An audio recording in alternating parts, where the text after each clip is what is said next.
사랑의 하나님 아버지 감사합니다. 진리의 성령이 오시면 우리는 자유케 됩니다. 오늘도 아버지 성령의 도우심으로 살아갈 수 있도록 나는 죽고 예수로 사는 삶으로 다시금 결단하며 주님 한 분만을 바라볼 수 있도록 하여 주시옵소서. 오늘도 주님 우리들에게 아버지 선물로 주신 그 은사들을 나의 유익이 아니라 나의 욕심이 아니라 교회의 유익을 위해서 사용될 수 있도록 하여 주시옵소서. 우리 모두에게 아버지 영적인 질병, 육적인 질병 가지고 있습니다. 오늘도 아버지 치료하시는 여호와 라파 하나님 분만을 아버지 바라보며 소망하며 기대하는 아버지 그 믿음 될 수 있도록 믿음을 아버지 더해 주시옵고 다시 하나님 형상대로 깨끗하게 치유하시고 회복하시고 하나님이 딱 알맞은 하나님 나라의 증인으로 다 사용하여 주시옵소서. 오늘도 아버지 많은 기도 제목들이 있습니다. 우리의 머리카락 숫자까지 다 아시는 하나님 아버지 끝까지 포기하지 않고 기도할 수 있도록 성령님 도와주시옵소서. 오늘도 주님과 임마누엘 복을 취하고 누리고 흘러보내는 삶이 될 수 있도록 하여 주시옵소서. 감사드리며 이 모든 말씀 예수님의 이름으로 기도합니다. 아멘. 오늘 하나님께서 주시는 말씀은 고린도전서 12장 1절에서 7절 말씀 되겠습니다. 고린도전서 12장 1절에서 7절 말씀 되겠습니다.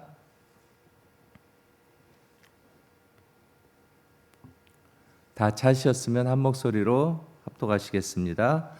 형제들아, 신령한 것에 대하여 나는 너희가 알지 못하기를 원하지 아니하노니 너희도 알거니와 너희가 이방인으로 있을 때 말 못하는 우상에게로 끄는 그대로 끌려갔느니라. 그러므로 내가 너희에게 알리노니 하나님의 영으로 말하는 자는 누구든지 예수를 저주할 자라 하지 아니하고 또 성령으로 아니하고는 누구든지 예수를 주시라 할 수 없느니라. 은사는 여러 가지나 성령은 같고 직분은 여러 가지나 주는 같으며 또 사역은 여러 가지나 모든 것을 모든 사람 가운데 이루시는 하나님은 같으니 각 사람에게 성령을 나타내심은 유익하게 하려 하심이라. 아멘. 우리 모두는 오늘도 쉬지 않고 선택과 결정 속에서 살아가고 있습니다. 혹시 오늘 여러분이 결정한 중요한 사항들이 있습니까? 언제나 올바르게 선택하고 결정하면 얼마나 좋겠습니다. 그런데 그렇지 못한 자기 자신을 항상 발견하게 되죠. 모든 선택에는 자기를 움직이게 하는 어떤 힘이 존재하는데 우리는 그 힘을 내 생각, 내 관점이라고 부르고 있습니다. 우리는 성도로서 나를 움직이는 힘은 하나님의 중심이 되어야 하겠죠. 그래서 결정하기 전에 스스로에게 이 같은 질문을 던져보면 어떨까요? 지금 이 같은 상황에서 예수님이라면 어떻게 하셨을까라는 질문 말입니다. 길이요 진리요 생명이신 예수님은요, 성령을 통해서 우리를 오늘도 깨닫게 해주시고 지켜 행할 수 있도록 믿음을 더해 주십니다. 그러한 믿음으로 나는 죽고 예수로 사는 삶으로 결단한 그 바울은요, 고린도 교회 성도들에게 하나님 나라의 비밀을 전하고 있어요. 2절에 보면은 너희도 알거니와 너희가 이방인으로 있을 때 말 못하는 우상에게로 끄는 그대로 끌려갔다고 말하고 있어요. 성도들은 잘못된 결정으로 인해서 우상에게 끌려가는 삶을 살았습니다. 이처럼 모두에게 선택과 결정은 정말 중요하죠. 삶의 방향을 결정하는 거 아니에요. 사실 모든 인생, 우리들 모든 인생은 초행길입니다. 다 처음 가는 길인데 만약 잘못 갔다면 유턴해서 다시 원점으로 돌아가야 하는 방법밖에 없어요. 우리들 역시 십자가의 은혜를 깨닫기 전에는 세상 풍조와 유혹에 끌려다녔습니다. 내가 내 삶의 주인인 줄 알고 죄의 종으로 살았죠. 어두운 영의 세력에 세상의 가치관에 사로잡혀서 끌려다녔던 우리들입니다. 그러나 지금 우리들은요, 하나님의 은혜로 그리스도 안에 거하게 되었어요. 그렇다면요, 아무 문제가 없고 이전 것은 더 이상 생각할 필요가 없습니다. 우리는 그리스도 안에서 새로운 피조물로 거듭났다는 것이죠. 이제 우리는 더 이상 세상에 끌려다니는 존재가 아니고 영원한 사망에서 영원한 생명으로 옮겨졌고 어둠의 종에서 빛의 자녀로 변화되었습니다. 지금 우리를 이 같은 새로운 피조물로 이끄시는 분은 누구십니까? 바로 우리를 자유케 하시는 성령 하나님이시죠. 그렇다면 성령이 우리에게 역사하심은 무엇입니까? 바울이 제시하는 첫 번째 기준은요, 우리의 믿음의 고백이 됩니다. 3절에 보면은 성령으로 아니하고는 누구든지 예수를 주님이라고 말할 수 없다고 해요. 바로 예수 그리스도를 누구라고 고백하는 그 고백이죠. 그런데 예수가 나의 주님이십니다. 나의 전부이십니다. 그 당시 로마 제국 통치 아래 있었는데 이런 고백을 했으면 어떻게 됐을까요? 뻔하죠. 사자밥이 되었거나 십자가에 못 박혀 죽어야만 했어요. 그런데 예수님이 나의 주님이십니다. 나의 하나님이시라는 그 고백은요, 자기 의지로는 절대로 불가능하다는 것이죠. 왜냐하면 목숨과 바꾸는 그 고백이 돼요. 완약했던 내가, 죄의 노예로 살았던 내가 전적인 하나님의 은혜로 십자가에 못 박혀 돌아가신 그 예수님을 구원자로 믿게 되었습니다. 주님을 내 삶의 주인으로 모셔드렸다는 그 자체가 우리는 무엇으로 이해할 수도 없고 말로 표현할 수가 없는 위대한 성령의 역사하심이 된다는 것이죠. 주님, 로드라는 고백은요, 내 삶의 소유권과 통치권을 주님께 모두 이행했다는 고백이 되죠. 그래서 이런 고백들이 넘쳐나기를 소망합니다. 주님, 이제는 주님이 내 삶의 주인이십니다. 주님이 가라면 가고 서라면 서겠습니다. 내 시간도, 내 물질도, 내 가정도, 내 미래도 다 주님의 것이라는 그 고백으로 말입니다. 성령 하나님은요, 고린도 교회 성도들에게 여러 가지 은사를 주셨죠. 방언도 하고 예언도 하고 병 고치는 능력도 나타나고 지혜와 지식의 말씀이 넘쳐났습니다. 외형적으로 보면 정말 대단하고 뜨거운 교회였어요. 그런데 그들의 문제가 무엇입니까? 그 풍성한 은혜와 은사를 가지고 서로 잘났다고 싸우고 있어요. 내가 받은 은사가 더 신령하고 중요하다고 서로를 비난하고 교회를 분열시키는 원동력이 됐다는 것이죠. 여러분, 이 얼마나 애통한 일입니까? 그래서 바울은 편지를 통해서 은사의 본질이 무엇인지, 은사를 통해서 성령님이 우리 가운데 어떻게 역사하시는지를 제시하고 있어요. 두 번째로 바울이 강조하는 키워드는요, 다양성과 통일성이 됩니다. 4절에서 6절 말씀 보면은 은사는 여러 가지나 성령은 같고 직분은 여러 가지나 주는 같으며 또 사역은 여러 가지나 모든 것을 모든 사람의 가운데 이루시는 하나님은 같다고 말하고 계세요. 바울은 은사도 여러 가지고 직분도 여러 가지고 사역도 여러 가지고 다 다르다고 말합니다. 그런데 모든 것을 주시는 분은 오직 성령 하나님 한 분이라고 말씀하세요. 고린도 교회 문제는 나와 다르면 틀렸다고 생각하고 있어요. 왜 저 사람은 나처럼 방언을 못하지? 저 사람은 영성이 부족한가? 왜 저 사람은 나보다 열심히 섬기지 못하지? 저 사람은 믿음이 없나? 그들은 자기 기준만을 가지고 다양성을 인정하지 못하고 타인을 정죄하고 자기 생각대로만 살았죠. 이에 대해서 바울은 단호하게 그런 외적인 형상이나 신비한 체험들이 성령의 유일한 역사하심이 아니라고 강조하고 있습니다. 여러분, 우리 하나님은 다양성의 하나님이세요. 지금 전 세계의 인구가 82억이 넘는데 똑같이 생긴 사람 아무도 없습니다. 심지어 일란성 쌍둥이도 성격이 다르고 세대 차이가 난다고 해요. 하나님은 세상을 만드실 때 저마다에게 가장 소중하고 세상에 하나밖에 없는 걸작품으로 지으시고 창조하셨어요. 그렇다면 하나님이 세우신 교회도 마찬가지입니다. 교회 안에는 정말 다양한 사람들이 모여 있죠. 살아온 배경도 다르고 나이도 다르고 성격도 다 다릅니다. 또한 하나님이 주신 은혜대로 받은 은사가 각각 다 다릅니다. 우리 세운교회도 서로 다른 은사와 성향을 가진 사람들이 모여 있습니다. 마치 이와 같지 않습니까? 한번 오케스트라 한번 생각해 보세요. 바이올린, 첼로, 플루트, 트럼펫, 팀파니 여러 가지 악기가 있죠. 수십 가지 악기들이 저마다 다른 소리를 냅니다. 다 다른 악기들이 자기만의 소리를 가지고 있지만 모두가 지휘자의 손끝을 주목하여 한마음이 되어서 연주할 때 아름다운 환상의 하모니를 만들어낼 수가 있어요. 그 하모니는요, 우리 마음판에 아름다운 선율로 새겨져서 시간이 지나가도 마음의 울림이 남게 되더라고요. 교회는 성령으로 하나 되는 아름다운 사랑의 공동체라고 부르고 있습니다. 하나 되는 공동체에서 흘러가는 은혜는 이와 같습니다. 하나님의 사랑이 차고 넘쳐 주변에 흘러가고 모든 언행을 통해서 그리스도의 향기로 우리는 복음을 전하게 되는 것이에요. 그렇다면 여러분, 우리 세운교회의 지휘자는 누구입니까? 바로 성령 하나님 한 분이십니다.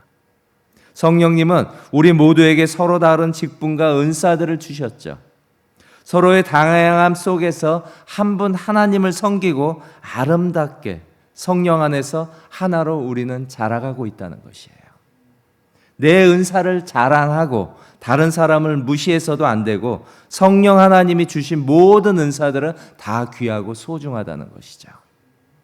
성령 안에서 서로의 다름을 우리는 존중하고 하나님 나라의 아름다운 하모니를 만들어가는 우리 모두가 다 되기를 소망합니다. 세 번째로 바울이 제시한 키워드는 성령을 나타내는 목적, 즉 유익에 관한 것이에요. 7절에 보면은 각 사람에게 성령을 나타내심은 유익하게 하려 하심이라고 말씀하고 있어요. 여기서 각 사람에게 성령을 나타내심이라는 말은 우리에게 은사를 주셔서 그 존재를 드러내신다는 의미가 되겠죠. 그 목적은 아주 명확하게 유익하게 하려 하심이라고 말씀합니다. 그렇다면 누구를 유익하게 하라는 말씀입니까? 여기서 말하는 유익은 교회 공동체의 유익을 말하고 있죠. 성도를 유익하게 하고 교회를 튼튼히 세워가기 위해 하나님께서 우리에게 은사를 선물로 주셨다는 사실입니다. 헬라어 언어로 유익하게 하다라는 뜻은 함께 모으다, 모아서 하나로 묶다라는 뜻을 가지고 있습니다. 성령께서 주시는 은사는 깨어지고 흩어진 것들을 하나로 모으고 하나님의 사랑으로 하나 되는 공동체의 유익을 말하고 있어요. 우리가 아무리 대단한 능력을 행한다 할지라도요, 그 은사 때문에 공동체가 시험에 들고 상처를 받는다면 그것은 자기 자랑이 되고 영적인 교만밖에 되지 않는다는 것이에요. 여러분, 칼이 주방장 손에 쥐어지면요, 맛있는 음식을 만드는 도구로 사용됩니다. 그런데 칼이 강도의 손에 쥐어졌다면 사람을 해치는 흉기로 변할 수가 있겠죠. 하나님이 우리에게 주신 은사도 마찬가지입니다. 공동체의 유익을 위해서 사용하면 영혼을 살리는 그 거룩한 도구가 되지만 만약에 자기 유익, 자기 과실을 사용한다면 공동체를 해치는 영적인 흉기로 변하게 된다는 것이에요. 성령 하나님께서 여러분에게 주신 그 직분과 은사는 무엇입니까? 그 은사들로 인해 우리 마을이, 우리 부서가, 우리 교회가 더 행복해지고 유익을 얻고 있습니까? 아니면 나 때문에 공동체가 불편해하고 있습니까? 성령 하나님이 주신 귀한 은사들로 교회를 세우고 성도를 세우는 유익한 도구로 사용하시기를 소망합니다. 마지막으로 바울이 제시한 네 번째 키워드는요, 성령의 주권에 관한 것이에요. 11절에 보면은 이 모든 일은 같은 한 성령이 행하사 그의 뜻대로 각 사람에게 나누어 주신 것이라고 말하고 있어요. 우리에게 은사를 나누어 주신 분은 성령 하나님이시죠. 어떤 기준에 따라서 은사를 나눠 주셨습니까? 나이입니까? 직분입니까? 아니죠. 모두가 다 하나님의 은혜로 우리에게 은사를 주셨어요. 오직 그의 뜻대로라고 말씀합니다. 오직 성령 하나님의 주권적인 뜻과 계획에 따라서 각 사람에게 선물로 주셨다는 것이에요. 은사는 내가 노력해서 얻는 성취나 보상이 아니라 전적인 하나님의 선물이라는 것이죠.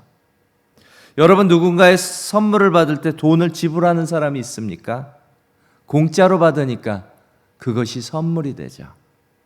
은사란 내 공로나 자격이 아니라 하나님의 선물이고 전적인 하나님의 주권이 된다는 것이에요. 왜냐하면 100% 절대 주권자 하나님이 뜻하신 하나님의 마음이기 때문에 그래요. 성령 하나님은 가장 적합한 은사를 개개인에게, 여러분 개개인에게 딱 맞춰서 맞춤형으로 은사를 선물해 주셨습니다. 양복을 살 때도요, 기성 양복이 있고 맞춤 양복이 있습니까? 기성 양복은요, 어딘가를 수선해야지 편하게 입을 수가 있어요. 그러나 맞춤 양복은 수치를 하나하나 재어서 자기 몸에 안성맞춤으로 딱 맞게 만들어서 수선할 필요가 없죠. 완전하신 하나님이요, 우리에게 주신 은사가 마치 맞춤 양복 같습니다. 성령 하나님은요, 우리의 영적 상태와 우리의 모든 것을 다 아세요. 완전하신 하나님은 실수가 없고 후회하심이 없다는 것이에요. 그래서 하나님의 뜻대로 우리에게 가장 필요한 것을, 교회를 위해서 가장 알맞은 것을 나누어 주셨다는 것이에요. 그러므로 우리는 서로 간의 은사의 종류나 크기를 비교하거나 저울질하지 말고 오직 감사로 받아들여야 합니다. 우리가 가져야 할 그 태도는 오직 하나예요. 충성이죠. 부족한 저에게 주신 은사를 가지고 주님 앞에 서는 날까지 착하고 충성된 종으로 살겠습니다. 주님의 몸된 교회를 섬길 수 있도록 귀한 직분과 은사를 맡겨주셔서 감사합니다. 이런 고백들이 넘쳐나야 돼요. 각각 은사를 받은 대로 하나님의 여러 가지 은혜를 맡은 선한 청지기로 서로 봉사하고 헌신하시기를 소망합니다. 여러분, 우리는 혼자서는 신앙생활을 온전히 할 수가 없습니다. 혼자 서 있는 나무 보세요. 쓰나미나 거센 태풍이 불면은 넘어지는 모습을 우린 많이 보죠. 숲을 잃은 나무들은요, 서로 뿌리가 엉켜 있어서 함께 살아갈 수가 있어요. 근데 여러분, 어둠의 세상은요, 자꾸 우리를 갈라놓게 만듭니다. 서로 경쟁하게 만들고 서로 비교하고 차별하여 나고자로 만들어요. 그러나 성령 하나님은요, 우리를 하나 되게 하세요. 여러분, 오래된 교회를 가보셨죠? 멋진 그 스테인드 글라스로 만들어진 성화 유리창들이 있습니다. 작은 그 유리 조각들이 모여서 만들어진 걸 스테인드 글라스라고 하는데, 거기에 햇볕이 비치면 어떻습니까? 아름다운 색깔을 멋있게 보이죠. 하찮은 그 작은 유리 조각 하나하나들이 모여서 하나의 멋진 작품으로 변하는 모습을 우린 보게 됩니다. 여러분, 우리 세운교회 공동체도 마찬가지입니다. 모두가 하나님의 사랑을 받은 존귀한 하나님의 자녀들이에요. 하나님께서 저와 여러분을 우리 세운교회로 부르신 이유는 분명합니다. 서로의 부족함을 공감하고 서로의 짐을 나누어지고 서로 사랑하며 성령 안에서 아름다운 공동체로 성장하는, 프로세싱하는 타임이 돼요. 오늘도요. 여러분, 분명한 것은요, 세상 끝날까지 함께 하시는 성령 하나님이 우리를 도와주신다는 것이에요. 사도행전 2장 8장에서도 보면은 오직 성령이 너에게 임하시면 너희가 권능을 받고 예루살렘과 온 유다와 사마리아 땅 끝까지 이르러 내 증인이 된다고 말씀하셨어요. 우리에게 성령이 임하시면요, 우리는 침묵할 수가 없습니다. 우리에게 성령이 임하시면 우리는 변할 수밖에 없다는 것이에요. 우리는 성령 안에서 하나 되는 공동체를 만들어갈 수밖에 없다는 것이에요. 오늘도 그 성령의 도우심으로 먼저 받은 하나님의 사랑과 은혜를 전하는 복음의 증인들로 살아가기를 소망합니다. 우리 모두가 세움교회를 아름답게 세워가는 어깨, 무릎, 팔, 다리가 다 되시기를 예수님의 이름으로 축원합니다. 기도하시겠습니다. 사랑의 하나님 아버지, 감사합니다. 오늘도 성령의 도우심으로 살아갑니다. 성령의 도우심으로 우리는 나는 죽고 예수로 사는 삶으로 살아갈 수가 있습니다. 오늘도 주님 한 분만 바라볼 수 있도록 믿음의 눈을 허락하여 주심을 감사드리며 임마누엘 복을 취하고 누리고 주변에 흘러보내는 우리들의 삶이 다 될 수 있도록 성령님 도와주시고 인쳐 주시옵소서. 감사드리며 이 모든 말씀 예수님의 이름으로 기도합니다. 아멘.